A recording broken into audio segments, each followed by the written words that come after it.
el marco de las actividades en defensa de la educación pública, docentes de la Universidad Nacional de La Pampa llevaron adelante una clase pública sobre la reforma universitaria. La Asociación de Docentes Universitarios convocó a Silvia Crocetti, Alejandro Rabinovich y Luis Dalbianco para exponer sobre los motivos que llevaron al movimiento estudiantil a la reforma de 1918.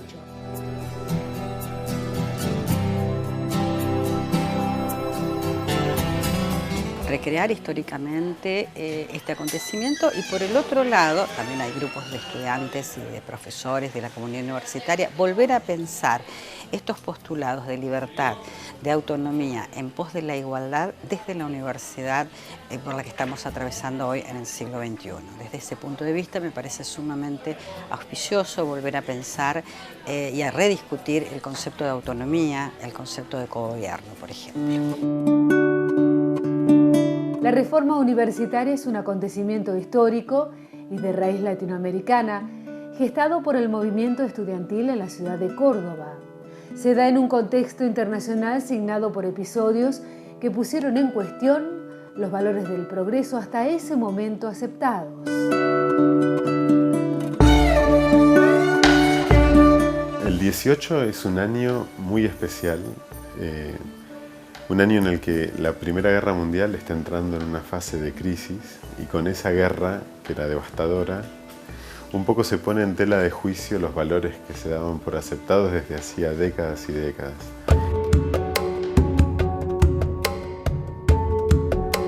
En 1916, cuando gana las elecciones Irigoyen, hay una sensación de cambio de época político muy fuerte, en la cual por primera vez, con todos sus matices y sus límites y lo que uno quiera, el gobierno de Irigoyen es el primer gobierno popular, que hay una sensación de que el pueblo participa en política, que se ganaron las calles, que se ganaron las urnas, y que por ende esa lucha que se había dado en el gobierno nacional y en el ejecutivo de sacar de ahí a gente que estaba atornillada hacía muchísimo tiempo, había que darla en otros ámbitos, que había que democratizar las universidades.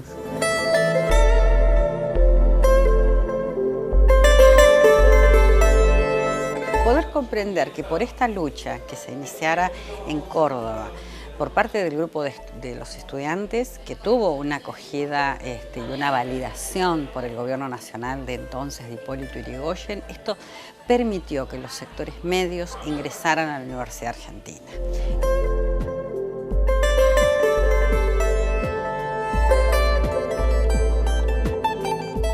La reforma lo que intenta y logra, pensando en Córdoba, luego para toda Argentina y también para Latinoamérica, democratizar el poder, pero de una manera racional, no de una manera sectaria. El movimiento es estudiantil, acompañado por otros actores políticos y sociales, pero fundamentalmente lo que propone, por ejemplo, es el gobierno tripartito. De sus inicios se plantea como latinoamericano.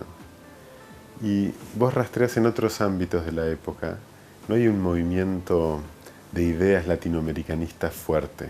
Principios del siglo XX es un momento en el cual los países latinoamericanos están todos mirando a Europa. Y son los estudiantes los que, antes de la reforma, 10 años antes, en 1908,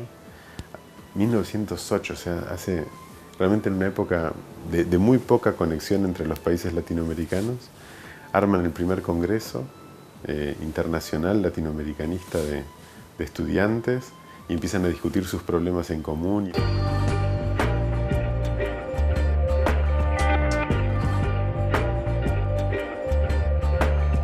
Los documentos del 21 de junio de 1918 postulan que el gobierno de las universidades debe ser de los profesores. Ellos lo llaman lo que nosotros llamamos los egresados, los diplomados inscriptos, figuran en los primeros documentos, y los estudiantes.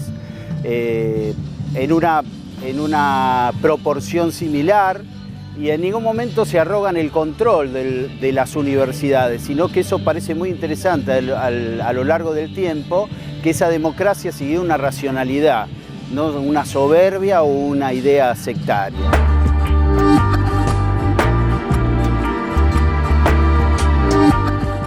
momento de recordar una fecha, no sobre la cuestión simplemente anecdótica o simplemente para hacer un mito o simplemente la nostalgia. Sirven para repensar. Estamos cerca del centenario de la Reforma, quedan solamente 2 años.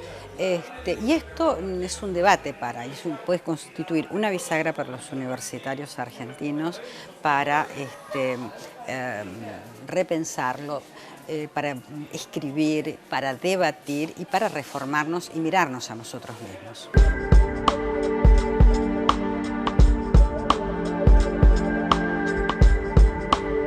Siempre que la democracia se amplió y hubo gobiernos populares, las banderas de la Reforma reflotaron en Argentina y en los otros países y sus conquistas se consolidaron o se extendieron.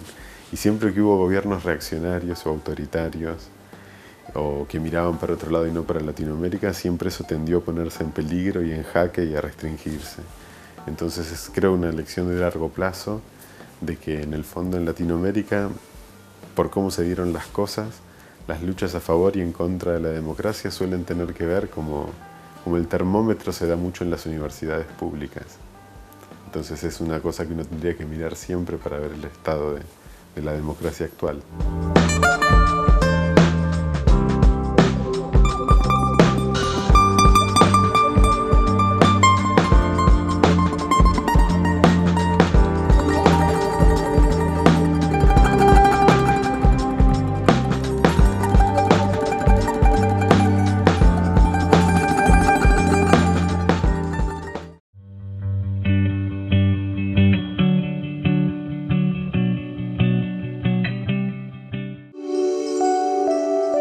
La incorporación de la mujer en las ciencias veterinarias requirió de grandes esfuerzos, una historia de luchas y conquistas graduales. La medicina veterinaria se distingue por haber experimentado el mayor cambio en la composición sexual. Mientras que durante muchos años se caracterizó por ser una profesión casi exclusiva de hombres, hoy la matrícula femenina representa el mayor porcentaje en la mayoría de las universidades alrededor del mundo.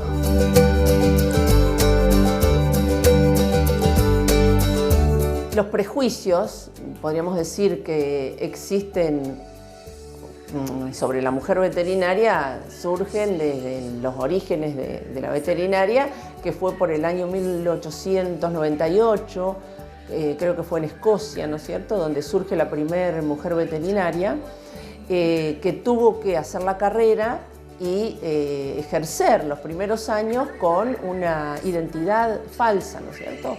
Recién pudo oficializarse como mujer veterinaria en el año 1922. Y algo, digamos, no parecido, pero bueno, acá en la Argentina también la Escuela de Agronomía y Veterinaria surge en el 1904 o 9, más o menos. Creo que con 9 se oficializa como veterinaria. Y la primer graduada fue la doctora Pelle, fue en el año 36, o sea que pasaron casi 30 años, ¿no es cierto?, para que haya una graduada mujer. En La Pampa, Lilia Adagio fue la primera egresada de la Facultad de Ciencias Veterinarias de la ULPAM, con quien la doctora Delia Oriani realizó, una vez recibida, su primera experiencia laboral.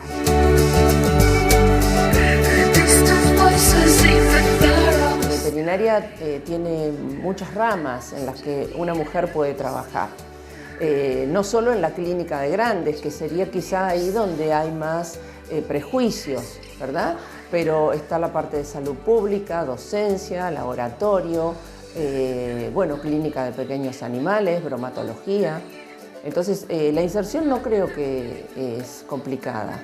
Para ejercer la clínica de grandes animales sí sigue habiendo ciertos prejuicios, ¿no es cierto? ¿Por qué? Porque uno nota que no hay veterinarias mujeres que desarrollen esta actividad. La mayoría son varones. Yo lo asocio a que al productor todavía si bien se ha cambiado, digamos, la visión de la mujer en veterinaria, aún cuesta.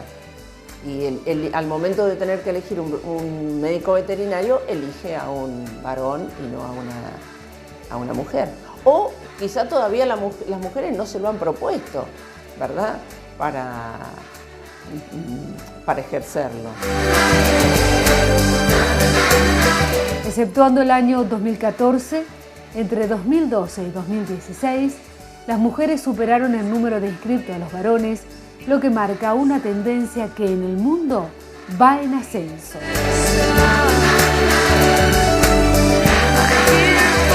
Yo la vivo con pasión, ¿no? Porque realmente es mi vida, mi profesión. Tanto el trabajo de laboratorio, ¿no es cierto?, como el de docencia. Yo ejerzo las dos funciones.